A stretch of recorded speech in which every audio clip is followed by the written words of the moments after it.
श्मशान की छाया। माँ, क्या पापा अब कभी नहीं लौटेंगे? 7 साल की सिया ने अपनी बड़ी बड़ी आंखों में आंसू लिए मीनाक्षी की गोद में सर छुपा लिया।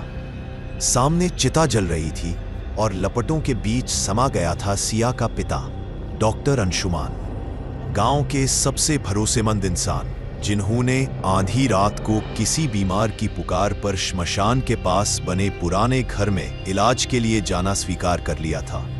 वो रात आखिरी थी, हुई नहीं। अगले दिन उनकी अधजली लाश श्मशान के किनारे मिली, चेहरा विकृत, आंखें डरावनी और शरीर पर कुछ अजीब निशान। गांव वालों ने इसे किसी जंगली जानवर का काम कहा, लेकिन मीनाक्षी जानती थी ये कोई जानवर नहीं था।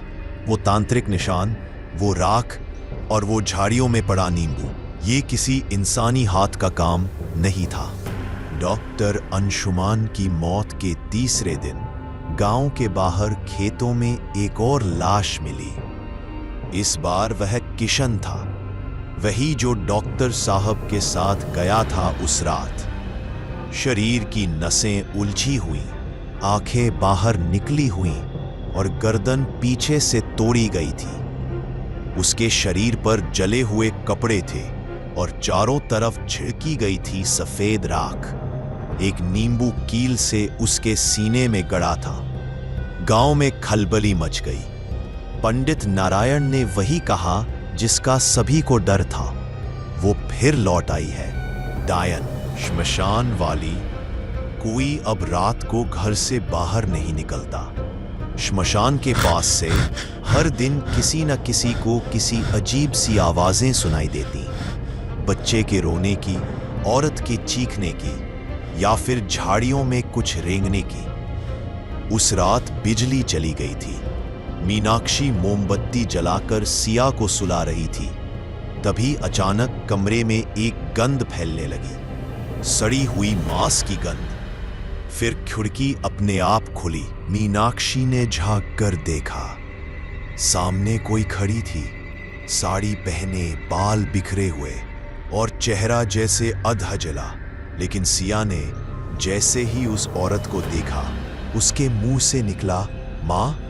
मीनाक्षी चौंकी। जब तक वो सिया की ओर मुड़ी, वो बच्ची गायब थी। खिड़की खुली थी पर बाहर कोई नहीं था। चारों तरफ राख उड़ रही थी और घर के आंगन में किसी ने तांत्रिक मंत्रों की लकीरें खींच दी थी।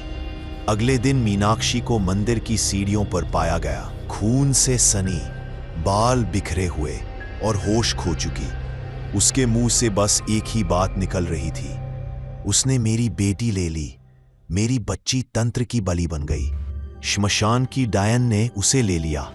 पुलिस, प्रशासन और गांव वाले सब मिलकर सिया को ढूंढने लगे। कोई सुराग नहीं मिला। तब गांव के एक बूढ़े साधु ने बताया, श्मशान के पीछे एक मृत द्वार है जिसे 100 साल पहले बंद किया गया था। जब पहली बार उस डायन को रोका गया था, भूमि खुदवाई गई। 4 फुट गहराई पर लोहे का एक भारी दरवाजा मिला। उस पर लिखा था, मृत्यु के द्वार पर मत खटखटाओ वरना जीवन ही भस्म हो जाएगा। दरवाजा नहीं खोला गया, बस एक फाइबर कैमरा डाला गया। अंदर की जो फुटेज सामने आई, उसने सबकी सांसें रोक दी। सिया जिंदा थी। वो जमीन पर बैठी थी। उसे घेरे हुए थे 7 तांत्रिक गेरुए वस्त्रों में, और उनके बीच बैठी थी एक औरत जिसे देखकर सबने टीवी स्क्रीन के सामने चीख मारी। वो मीनाक्षी थी। लेकिन मीनाक्षी तो पागल हो चुकी थी। नहीं, कैमरा जूम हुआ, उसके चेहरे की त्वचा जगह जगह से झड़ रही थी। उसके कानों से काली धूल निकल रही थी। उसकी आंखों में कोई और आत्मा बैठी थी। मीनाक्षी अब खुद वो बन चुकी थी जिससे वो डरती थी, डायन। 5वां भाग, पहला रहस्य खुलता है। बूढ़े साधु ने बताया, ये डायन कोई आम आत्मा नहीं है, ये मायावी पिशाचनी है जो हर 100 साल में जन्म लेती है एक मां के गर्भ से, और इस बार उसका पुनर्जन्म किसी और के नहीं, मीनाक्षी की कोख से हुआ था।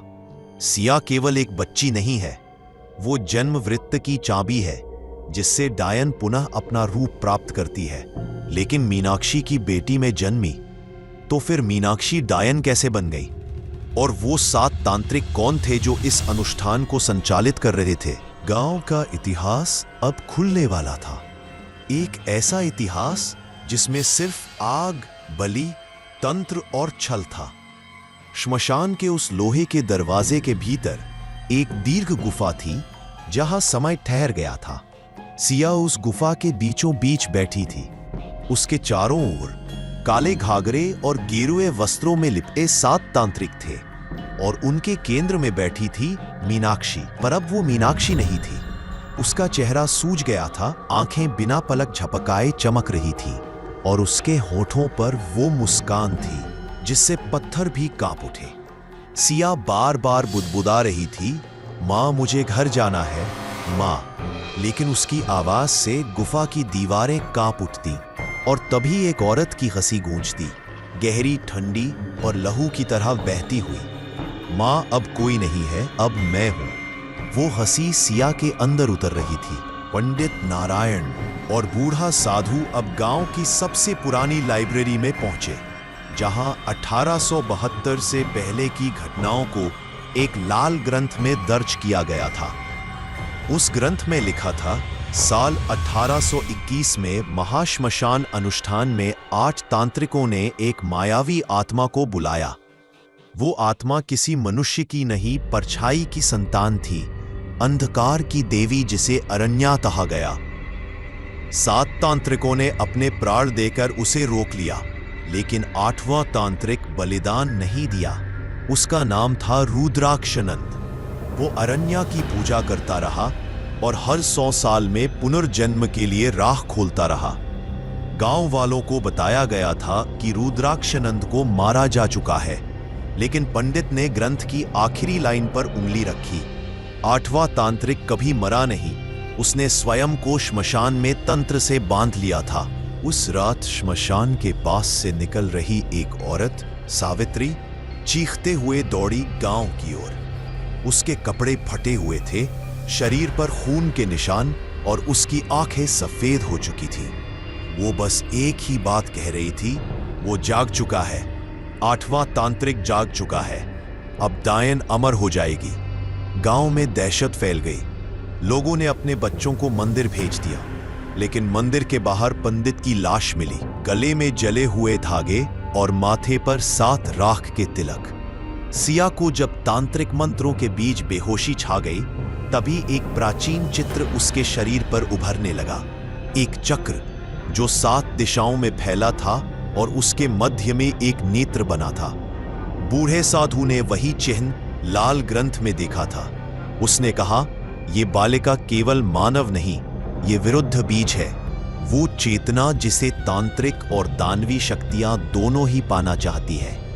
इस पर जिसने भी अधिकार कर लिया, वो मृत्यु और पुनर्जन्म के नियम को तोड़ सकता है। अब साफ हो गया था, डायन और 8वां तांत्रिक दोनों सिया को साधना के लिए नहीं, अमरता के लिए चाहते हैं। गुफा के अंदर मीनाक्षी अब पूरी तरह से अरण्या में बदल चुकी थी।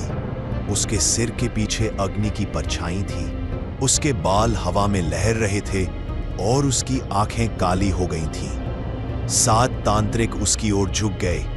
उन्होंने अष्टनागी यज्ञ शुरू किया, लेकिन तभी अचानक एक जोरदार कंपन हुआ। गुफा की दीवारें हिलने लगी।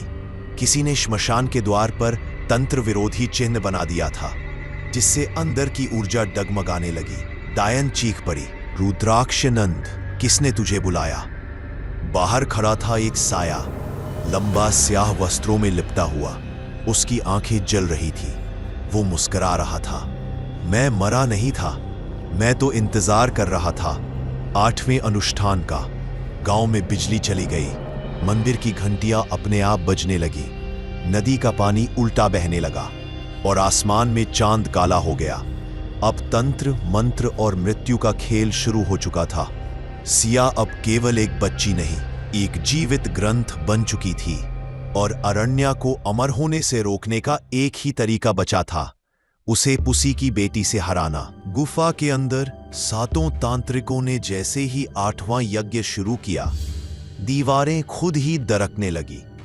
एक कोना टूटा और वहां से खुला एक पत्थरों से ढका द्वार जिसके चारों ओर रक्त से चित्रित अजीब प्रतीक थे। सिया को देखते ही उस द्वार से हल्की नीली रोशनी बाहर आने लगी। अरण्या अब मीनाक्षी नहीं बल्कि पूर्णदायन चीख पड़ी, नहीं, वो द्वार अभी नहीं खुल सकता। रुद्राक्षानंद की मुस्कान और गहरी हो गई। अब तेरा ही भय तुझे निगलेगा अरण्या, उस द्वार के पार तेरा अंत लिखा है। श्मशान के अंदर घटी इस घटना का असर गांव पर पड़ने लगा था। आधी रात ओ मंदिर की मूर्तियां खुद ही खून से लथपथ हो गई। 5 घरों में एक साथ आग लग गई और सबसे भयावह, जो भी दर्पण में देखता उसे अपने पीछे कोई परछाई दिखाई देती जो धीरे धीरे उसकी ओर बढ़ती जाती और फिर वो गायब हो जाता। 3 औरतें और एक बच्चा उस रात गायब हो गए। बस एक ही चीज उनके घरों में बची थी, राख से बना त्रिकोण और बीच में एक नींबू जिस पर किसी ने सुई से नाम लिखा था, सिया। गुफा का वो द्वार दरअसल एक सुरंग में खुलता था जिसे रक्त सुरंग कहा जाता था, जहां दीवारों पर खून की लकीरें थीं और फर्श जैसे धड़कता हुआ लगता था। सिया उस सुरंग में खिंचती चली गई, मानो कोई शक्ति उसे पुकार रही हो। पीछे पीछे बूढ़ा साधु और एक रहस्यमयी लड़की चल रहे थे जिसका नाम था अग्निजा, गांव की गायब हुई पहली बच्ची जो सालों पहले मरी हुई मानी गई थी। अग्निजा ने कहा, मैं मरी नहीं थी, मुझे रुद्राक्षानंद ने बचाया था। मैं ही हूं सिया की रक्षक और अब समय आ गया है। सुरंग के भीतर जैसे जैसे वो बढ़े, दीवारों पर चित्र बनने लगे। चित्रों में दिखा कि रुद्राक्षानंद दरअसल तांत्रिक नहीं बल्कि दैविक दंडाधिकारी था, जिसे धरती पर तंत्र और तामसिक शक्तियों की सीमा बनाए रखने भेजा गया था। उसने अरण्या को हराया पर उसे नष्ट नहीं किया बल्कि उसे तंत्र में बांध दिया। लेकिन जब मनुष्यों ने तंत्र का दुरुपयोग शुरू किया तब उसकी शक्ति क्षीण हो गई। अब वो फिर से शक्तिशाली हो सकता था, लेकिन एक शर्त थी, उसे विरुद्ध बीज यानी सिया की बलि नहीं बल्कि उसकी स्वीकृति चाहिए थी। यदि सिया स्वेच्छा से उसका संरक्षक बनती तभी वो अरण्या को दोबारा बांध सकता था। गुफा में अरण्या अब और भी विकराल रूप में प्रकट हुई। उसके 4 हाथ निकल चुके थे, बाल आग में बदल गए थे और जमीन पर चलते ही लहू बहने लगता था। 7 तांत्रिक अब उसकी छाया में नष्ट हो चुके थे। उन्होंने उसे पूरी शक्ति दे दी थी। अरण्या ने गर्जना की, अब मुझे कोई नहीं रोक सकता, मैं मां नहीं मृत्यु की देवी हूं। लेकिन तभी सुरंग से तेज उजाला फूटा। सिया सामने खड़ी थी, उसके माथे पर तृतीय नेत्र खुल चुका था और उसके चारों ओर मंत्रों की आभा फैल चुकी थी। उसके पीछे अग्निजा और रुद्राक्षानंद थे। अब शुरू होने वाला था अंतिम युद्ध, प्रकाश और तंत्र के अंधकार के बीच। पर तभी एक आवाज गूंजी सुरंग के अंतिम कोने से, ये सब यही नहीं रुकेगा, क्योंकि सिया कोई आम लड़की नहीं, वो खुद एक प्राचीन आत्मा है। उसका पूर्व जन्म क्या था और क्यों वही अरण्या को नष्ट कर सकती है, ये अब सामने आएगा। गांव की दीवारों पर किसी ने लिखा था, जाग सिया, तेरा समय आ गया है। अगले एपिसोड में सिया का पूर्व जन्म, अग्निजा की असली पहचान और रुद्राक्षानंद की अंतिम परीक्षा। रक्त सुरंग के उस अंतिम द्वार पर सिया जैसे ठिठक गई। उसकी सांसें थमने लगी और आंखों में एक अजीब पीड़ा भरने लगी। उसके माथे का तृतीय नेत्र चमकने लगा और तभी एक बिजली सी चमकी और उसे अचेत कर दिया। रुद्राक्षानंद और अग्निजा कुछ समझ पाते उससे पहले सिया की आत्मा सुरंग के भीतर खिंच गई, एक अन्य लोक में। वहां केवल शांति थी, लेकिन अजीब, मानो समय ने वहां करवट लेना छोड़ दिया हो। सिया ने देखा, एक स्त्री जलती चिता के पास बैठी थी, गोद में एक नवजात। वो स्त्री कोई और नहीं, स्वयं अरण्या थी, पर एक मां के रूप में। सिया की आंखों में वो दृश्य उतरने लगा। साल 1820 की बात थी। अरण्या कभी दुष्टा नहीं थी, वह एक शक्तिशाली योगिनी थी जिसने तंत्र के माध्यम से एक मृत आत्मा को फिर से जीवन देने की कोशिश की। पर वो आत्मा कुछ और बन चुकी थी। वो था नीलक, तामसिक ऊर्जा का देवता। अरण्या नीलक से प्रेम करने लगी और उनके मिलन से एक कन्या जन्मी वो थी सायेश्वरी। लेकिन तांत्रिकों को यह स्वीकार नहीं था। उन्होंने सायेश्वरी को मां से छीन लिया और उसे तंत्र के बीज के रूप में अलग कर दिया, क्योंकि उसमें था मृत्यु और जीवन का संतुलन। अरण्या पागल हो गई और तंत्र के विरुद्ध हो गई। सायेश्वरी को वह खो चुकी थी, लेकिन वो कन्या अब पुनर्जन्म लेकर सिया बन चुकी थी। रुद्राक्ष नंद ने अग्निजा से पूछा, तू तब भी जीवित थी जब पहली बार सायेश्वरी को चुराया गया। तू कौन है? अग्निजा की आंखों से लपटें निकली। वो बोली, मैं कोई बालिका नहीं, मैं हूं अग्निजिह्वा, तंत्र की वह आत्मा जिसे रक्षक बनाया गया। मैं सिया की पहरेदार हूं। उसके हर जन्म में तुमने मुझे श्मशान में बांध दिया था ताकि मैं जाग न सकूं, पर अब समय आ गया है। सिया की चेतना लौटने लगी थी, पर अब वो वही सिया नहीं थी। उसकी आंखों में सदियों का अनुभव, पीड़ा और शक्ति उतर चुकी थी। वह अब सायेश्वरी थी पूर्ण रूप में। श्मशान में अरण्या ने अब समय और तंत्र की सीमा लांघ दी थी। हवा में मंत्रों की गूंज अब चीखों में बदलने लगी। सातों तांत्रिकों की आत्माएं अब उसकी रक्षा कर रही थी। तू मेरी बेटी है, तूने मुझे पहचाना, फिर भी मुझे रोकना चाहती है। अरण्या का स्वर अब मां की पीड़ा और राक्षसी इच्छा का मिश्रण था। सायेश्वरी बोली, तू मां थी पर अब नहीं। तू शक्ति से भ्रष्ट हो चुकी है और मैं अब तेरा अंत नहीं, तेरा मुक्ति बनकर आई हूं। रुद्राक्ष नंद ने कहा, अरण्या को हराने के लिए श्मशान में 7 मंत्र चक्र खोलने होंगे और सायेश्वरी को उनमें प्रवेश करना होगा, पर हर चक्र एक स्मृति को भस्म करेगा। सायेश्वरी ने सिर झुकाया। अगर मुझे मां की मुक्ति के लिए अपनी यादें त्यागनी हो तो मैं तैयार हूं। श्मशान का आकाश फटने लगा था। तामसिक देवताओं की आकृतियां ऊपर मंडराने लगी थी, पर तभी एक नई चेतावनी मिली। अगर सायेश्वरी ने चक्र के अंतिम द्वार में प्रवेश किया तो वह मानव रूप को सदा के लिए खो देगी। अग्निजा कांप उठी। रुद्राक्ष नंद ने मौन साध लिया और सायेश्वरी ने बस इतना कहा, मैं मां के अंधकार को समाप्त करूंगी, चाहे स्वयं ही क्यों न मिट जाऊं। अगले एपिसोड में पहला तंत्र चक्र, माया विलय, अरण्या की आत्मा से पहली भिड़ंत और सायेश्वरी का पहला बलिदान। गांव में अब दिन और रात का अंतर मिटने लगा था। पेड़ उल्टी दिशा में झुकने लगे थे, पक्षियों की आंखों से खून बहता था और मंदिर की घंटियां बिना किसी छेड़छाड़ के लगातार बज रही थी। अग्निजा ने कहा, अब श्मशान ही तंत्र का केंद्र बन चुका है। कोई भी सामान्य आत्मा यहां प्रवेश नहीं कर सकती, केवल वह जिसे स्मृति त्यागना आता हो। सायेश्वरी, सिया ने पहला कदम श्मशान की रक्त रेखा के भीतर रखा। उसके साथ अग्निजा और रुद्राक्ष नंद भी चले, पर जैसे ही उन्होंने आगे बढ़ना चाहा, अग्निजा की देह राख में बदलने लगी। नहीं, तुम अभी नहीं जा सकती, रुद्राक्ष नंद ने कहा। यह चक्र केवल उसी के लिए है जो भ्रम से परे जाना चाहता है। पहला चक्र खुला, माया विलय। सिया के सामने वही दृश्य उभरा जो उसने कभी चाहा था।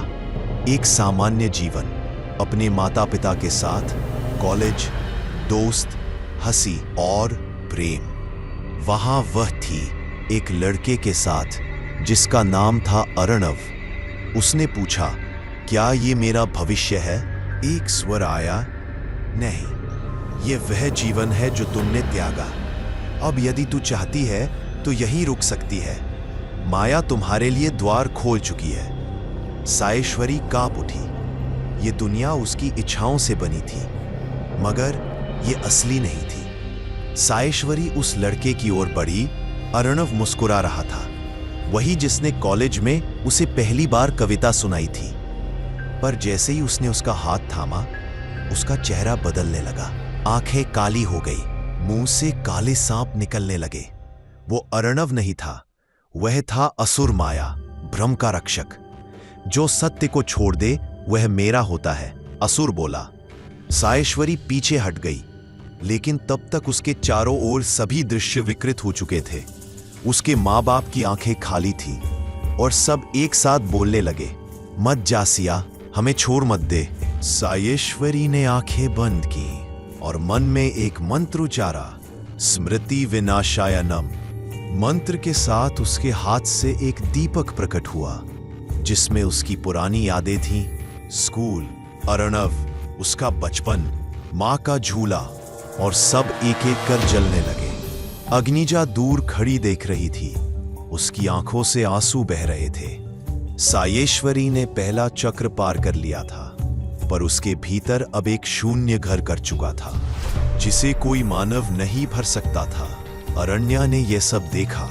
उसने एक और तांत्रिक आत्मा को जीवित कर दिया, कालजयी, जो मृत्यु के बाद भी निर्णय कर सकता था। सायेश्वरी अब मेरी नहीं रही, अरण्या बोली, पर मैं उसे उसकी सबसे प्रिय चीज लौटा दूंगी, उसका अर्णव, पर अब एक तामसिक रूप में। श्मशान की अगली दिशा में अब अर्णव खड़ा था, मृत पर जीवित, और उसके पीछे दूसरा चक्र खुलने को था, संस्कार भ्रंश। सायेश्वरी, सिया, जैसे ही पहले चक्र से बाहर आई, उसने देखा सामने खड़ा था वही चेहरा जिसे उसने अभी अभी अपनी स्मृतियों से मुक्त किया था, अर्णव। पर उसकी आंखों में प्रेम नहीं, गहन अंधकार था। मैं लौट आया हूं, सिया, अर्णव बोला। मुझे तूने छोड़ा, पर मैं अब तेरे निर्णयों का अंतिम पड़ाव बनूंगा, अग्निजा चिल्लाई। वो अर्णव नहीं है, वो अब तामसिक शक्ति से जुड़ा है। उसका स्वरूप अब विवर्तन बन चुका है। वह तुम्हारे संस्कारों की परीक्षा लेने आया है। जैसे ही सायेश्वरी ने चक्र में प्रवेश किया, पूरा वातावरण मंदिरों की घंटियों और रुद्रपाठ की उल्टी ध्वनि से भर गया। चारों ओर अशुभ छवियां दिखने लगी। उसके बचपन के संस्कार, रीति नीति, नैतिकता सब विकृत हो रहे थे।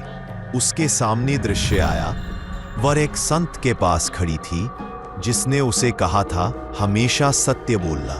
अब वही संत जल रही चिता पर बैठा था और कह रहा था, सत्य तुझे खोखला कर देगा, झूठ को स्वीकार कर सायेश्वरी। सायेश्वरी को अब अपने भीतर के दो रूपों से लड़ना था, एक वह जो संस्कारों का पालन करता था, और दूसरा जो अब मुक्त होकर किसी भी सीमा को तोड़ना चाहता था। तभी तामसिक अर्णव ने उसका हाथ थाम लिया। अपने सारे निर्णयों को छोड़ दो और मेरे साथ चलो, हम इस तंत्र को ही समाप्त कर देंगे। सायेश्वरी ने उसका चेहरा देखा, क्षण भर को उसकी आंखें कांप उठी, पर तभी उसके सामने उसकी मृत मां का प्रतिबिंब उभरा जो बोली, धर्म वह नहीं जो बंदी बनाता है, धर्म वह है जो आत्मा को मुक्त करता है। सायेश्वरी ने अपना निर्णय लिया। उसने अर्णव के हाथ को त्याग दिया और मंत्र बोला, संस्कार विसर्जनाय नमः। उसके भीतर ज्वाला उठी और उसके सारे पुराने कर्म, शिक्षा, परंपराएं जल उठी। वो अब पूर्ण रूप से स्वयं की निर्माता थी, न किसी रीति की बंधक, न किसी प्रेम की। अर्णव तामसिक चक्र में समा गया और दूसरा चक्र बंद हो गया। सायेश्वरी थक चुकी थी, लेकिन अब पीछे नहीं हट सकती थी। तभी भूमि फटी और एक विकृत चेहरा उभरा, त्रिनेत्री, वह तांत्रिक आत्मा जो आत्मा और शरीर को अलग कर सकती थी। उसने कहा, अगला चक्र होगा अस्तित्व त्याग, जहां तुझे अपनी देह से मुक्त होना होगा या उसे खो देना होगा। स्याह भूमि के फटने के बाद प्रकट हुई त्रिनेत्री, आधी स्त्री आधी राख। उसकी तीसरी आंख से काला प्रकाश निकल रहा था और उसकी आवाज में मृत आत्माओं की गूंज थी। सायेश्वरी, उसने कहा, अब देह को त्यागने की बारी है। अस्तित्व त्याग वह चक्र है जहां आत्मा को अपनी ही देह पर संदेह करना पड़ता है। सायेश्वरी ने देखा उसके पैरों के नीचे की जमीन अब धूप नहीं, उसकी स्वयं की मृत देह थी, बेजान, रक्तस्नात और आंखें खुली हुई। वह अपनी देह से बाहर निकल चुकी थी।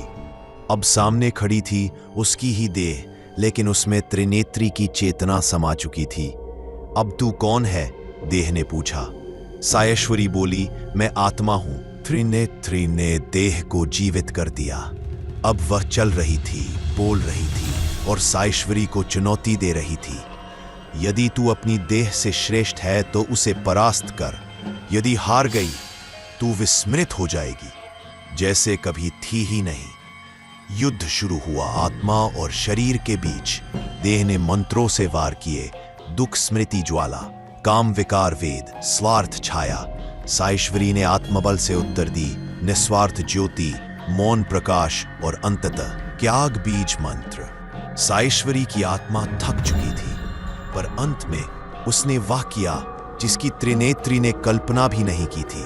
उसने न अपनी देह को परास्त किया न बचाया, बल्कि उसका आत्मिक विसर्जन किया। उसने बोला, मैं अब देह भी नहीं आत्मा भी नहीं, मैं केवल कर्तव्य हूं। त्रिनेत्री चिल्लाई, तू न शापित है न मुक्त, तू अब शून्य चेतना बन चुकी है। चक्र बंद हुआ, तीसरा चक्र पूर्ण हुआ। अब सायेश्वरी के पास कोई पहचान नहीं थी, न नाम न शरीर न स्मृति, केवल शुद्ध अस्तित्व जो अगले चक्र के लिए तैयार था। अरण्या ने देखा और कहा, अब तू तैयार है मुझे पहचानने के लिए, क्योंकि अगला चक्र है मूल मंत्र भ्रष्टि, जहां तुझे अपना ही प्रारंभ नष्ट करना होगा।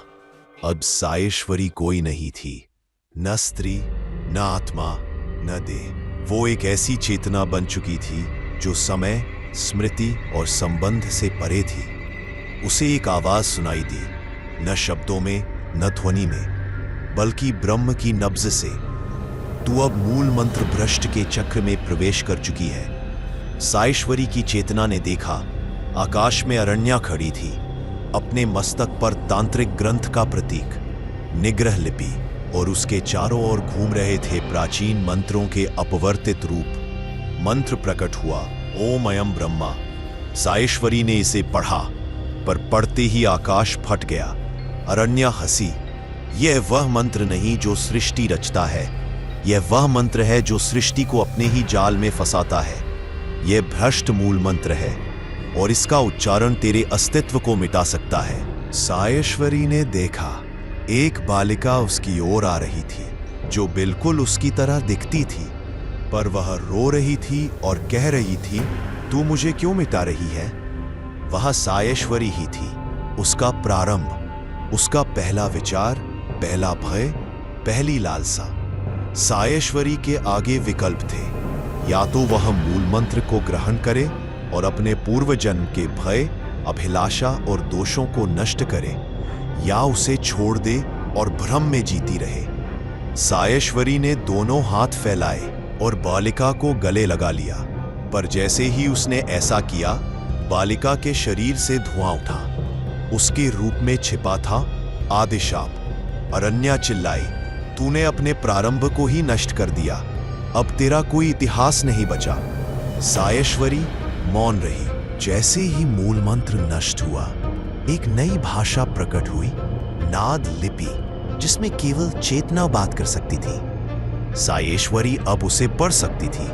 उसने अंतिम शब्द पढ़ा, नास्ति मैं, नास्ति तू, केवल धर्म सत्यम। अरण्या अब हंस नहीं रही थी। उसने पहली बार मौन स्वीकार किया, अब तू मेरी शिष्य नहीं, मेरी प्रतिद्वंदी है। सायेश्वरी की चेतना अब लौट आई, मगर एक प्रश्न के साथ, यदि प्रारंभ झूठ था तो क्या अंत सत्य हो सकता है? और तभी एक दरवाजा खुला, शून्य में, जो कहीं नहीं जाता था, पर भीतर सब कुछ समेटे था। एक स्वर आया, अंतिम चक्र, निजत्व त्याग, उसे स्वयं से मुक्त होना होगा। सायेश्वरी अब उस दरवाजे के सामने खड़ी थी, जिसे किसी भी तांत्रिक या साधिका ने आज तक पार नहीं किया था। यह द्वार था निजत्व त्याग का, जहां प्रवेश करने का अर्थ था स्वयं को मिटा देना। दरवाजा खुलते ही चारों ओर धुंध थी, पर कोई डर नहीं। अब भय का कोई वजूद नहीं था, क्योंकि अब सायेश्वरी स्वयं शेष भय बन चुकी थी। उस धुंध में वह अकेली नहीं थी, सामने थी अरण्या, उसके जीवन की सबसे गहरी परछाई। अरण्या अब कोई तांत्रिका नहीं थी, वह अब अरण्या भी नहीं थी। उसने अपने रूप को त्याग दिया था और अब वह प्रकट हुई एक विकराल रूप में, श्मशान प्रमिथिनी, जो मृत्यु के गर्भ से जन्मी थी। सायेश्वरी, वह बोली, मैं तुझे इसलिए तैयार कर रही थी ताकि तू मुझे समाप्त कर सके। लेकिन तू यदि मुझे नष्ट करती है तू स्वयं भी समाप्त हो जाएगी। क्या तैयार है? सायेश्वरी ने सिर झुकाया। दोनों के बीच कोई अस्त्र नहीं था, कोई मंत्र नहीं, केवल मौन था। वह मौन जो सब कुछ कह जाता है। सायेश्वरी ने अपनी चेतना को केंद्रित किया। न देह थी न आत्मा, केवल अभिज्ञान था जिसने उसे यह अनुभूति दी कि मैं कहना भी एक बंधन है। उसने कहा, मैं तुझे नहीं नष्ट करूंगी अरण्या, मैं स्वयं को मिटा दूंगी। सायेश्वरी ने अंतिम मंत्र उच्चारित किया, स्वाहा हम स्वशून्याय नमः। उसी क्षण उसकी चेतना प्रकाश में विलीन हो गई। शरीर, भाव, स्मृति सब जल उठे। श्मशान प्रमथिनी अरण्या चिल्लाई, तू क्या कर रही है? लेकिन देर हो चुकी थी। सायेश्वरी का निजत्व अर्थात स्व अब अस्तित्व में नहीं था। वह अब शून्य सिद्धि बन चुकी थी। वह स्थिति जहां साधक स्वयं ब्रह्म हो जाता है। श्मशान शांत था। अग्निजा अब रो रही थी। सायेश्वरी नहीं रही, लेकिन उसका चेतना चिन्ह अब वहां था। एक शुद्ध उज्जवल त्रिकोण जो धीरे धीरे आकाश में विलीन हो गया। अरण्या भी लोप हो गई और अग्निजा अब अंतिम रेखा कहती है, जो स्वयं को त्यागता है वही तंत्र को पूर्ण करता है। अब मंत्र है, एक मंत्र है जो किसी साधक को तभी मिलेगा जब वह मृत्यु से नहीं स्वयं से डरना बंद करेगा। श्मशान में अब कोई मंत्र नहीं गूंजता, कोई साधना नहीं, कोई साधक नहीं, सिर्फ राख उड़ रही है और उस राख से उभरती है एक बालिका, न नग्न न वस्त्र वाली, केवल राख से ढकी। उसकी आंखें सायेश्वरी जैसी पर और भी शांत। वह उठती है और देखती है सामने बैठी एक स्त्री। वह अरण्या नहीं, वह अब निर्माया है। देहहीन चेतना, केवल एक स्वर। तू कौन है? बालिका ने पूछा। निर्माया ने उत्तर दिया, तू वह है जो किसी की साधना का फल नहीं, तू स्वयं अग्नि है। बालिका की हथेली पर अचानक उभरता है एक चिन्ह, त्रिकोण के भीतर एक बिंदु। वह सायेश्वरी मंत्र का बीज है। निर्माया कहती है, तू सायेश्वरी नहीं पर उसका परिणाम है, तू उसका तंत्र फल है। तेरा नाम है अग्निजा, अग्नि से उत्पन्न तंत्र से समर्पित। राख से एक शिला ऊपर उठती है, उस पर अंकित है नवचक्र प्रारंभ होता है। अचानक हवा बदलती है। अंधकार के गर्भ से एक पुरुष आकृति प्रकट होती है। लंबे जटाजूट, त्रिशूल हाथ में और कंठ पे सर्प। वह विक्रम भैरव है, मृत्यु का अधिपति। वह कहता है, यह बालिका अब मेरी उत्तराधिकारी बनेगी, क्योंकि सायेश्वरी ने उसे अपूर्ण चक्रों की अग्नि सौंपी है। निर्माया विरोध करती है, वह अभी बालिका है। पर विक्रम भैरव हंसता है, नहीं, वह अब साधना नहीं करेगी, वह स्वयं तंत्र को चलाएगी। अग्निजा के नेत्र बंद होते हैं। वह देखती है एक भविष्य जहां तंत्र को फिर से युद्ध करना है। पर अब राक्षस बाहर नहीं होंगे, वे होंगे साधकों के भीतर। एक क्षण में वह आंखें खोलती है, बोलती है, मैं तैयार हूं, पर मैं गुरु नहीं बनूंगी, मैं केवल चेतना का मार्ग बनूंगी। श्मशान के पास एक नदी बहती है। अग्निजा उसकी ओर जाती है और एक बीज नदी में प्रवाहित करती है। उस बीज से उगती है एक बेल, उस पर एक ही फूल खिला है, सायेश्वरी पुष्प, जो केवल पूर्ण तंत्र सिद्ध साधक को ही दिखाई देता है। एक स्वर आता है आकाश से, जहां मृत्यु है वही पुनर्जन्म है, जहां तंत्र है वही पुनः आरंभ। कहानी यहीं खत्म होती है, लेकिन काला साया अब भी जिंदा है, शायद आपके बहुत करीब है। अगर ये कहानी आपको पसंद आई हो तो वीडियो को लाइक जरूर करें, इसे अपने दोस्तों और परिवार के साथ शेयर करें। कौन जाने उनके पीछे भी कोई साया चल रहा हो। और हां, अगर अगली बार आप पहले डरना चाहते हैं तो सब्सक्राइब करना मत भूलिए, क्योंकि अगला साया शायद आपका नाम जानता है।